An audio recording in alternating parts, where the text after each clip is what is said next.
Right नाव मी आहे ना बॉम्बे गोवा हायवेला आहे आणि जस्ट लघुशंकेसाठी आहे ना थांबलेलो.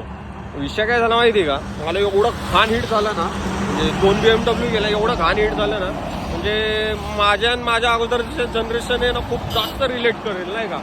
की विषय असा आहे की आम्ही ज्या टायमाला होतो ना, मी लहान होतो त्या टायमाला नाही का, आम्हाला असं वाटायचं BMW मर्सिडीज आहे ना त्या कंपनी अशा माणसांना विकायचे ज्यांचं पगार 10 करोड, त्यांच्याकडं 50 एकर जमीन, फक्त त्यांनाच विकायचे. आणि तेव्हा गाड्या पण क्वचित दिसायच्या नाही का. मी गावाला जायचो त्या टायमाला, म्हणजे मोजक्या गाड्या दिसायच्या रस्त्यावर. आता बघतोय भाई ढिगभर गाड्या आहेत, म्हणजे गाड्या in the sense BMW Mercedes नाही का.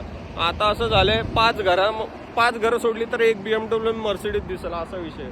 त्याच्यामुळे कसं माहिती का, वेळेनुसार आहे ना त्या ब्रँडचे ना चिंदी होत जातं, त्याला काय व्हॅल्यू नाही राहत. एवढं तर मला कळलंय. तुम्हाला कळतंय, तुम्हाला पटतंय तर सांगा.